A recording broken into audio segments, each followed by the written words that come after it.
It takes a brave man to cross the divide. Step forward, Norwich goalkeeper and 2001 Player of the Year, Andy Marshall. I was going through a good time in my career at Norwich, but I knew that I needed to move on. I knew that I'd had my period of time and I needed to go and test myself elsewhere.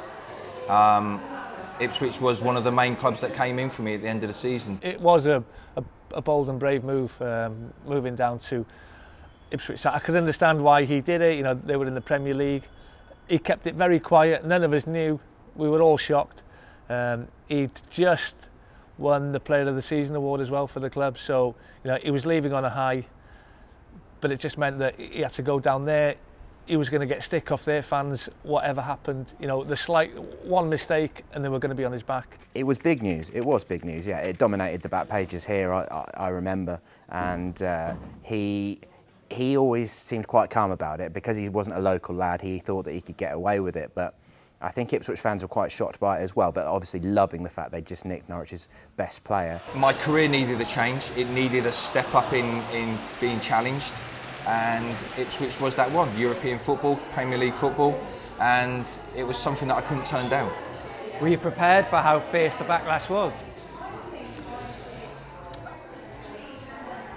I would say to a certain extent, but when I went back to Carrow Road, it was vicious. On March the 2nd, 2003, Marshall returned to the ground where he was once loved.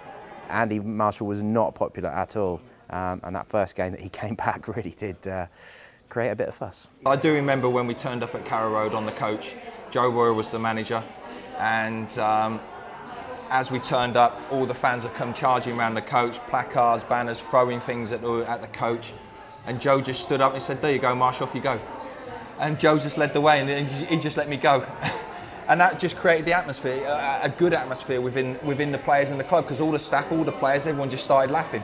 And I had to walk off and face it. Was there a feeling amongst Norwich fans that we're going to get him? Big time, too much, if anything. I remember that game quite vividly because it was Norwich-Ipswich games are always big atmospheres, but they're not necessarily angry, vicious atmospheres, because that generally isn't what people in Suffolk and Norfolk are like, where we tend to be a bit more relaxed in East Anglia. But that game, Norwich fans were furious and they could not wait to abuse Andy Marshall, and so much so that the focus was purely on him that day. Did it cross over the line? Maybe a little bit, but I do understand Norwich's point of view. The first half I was defending the Barclay end and I was getting no end of stick. No end of stick. Every time I picked the ball up, every time I went near the goal, they were throwing things. And then second half we went on and win the game. It seemed to bring the best out of Marshall. He played very well in that game. I think after the game everyone thought maybe should have concentrated on supporting the team a little bit more.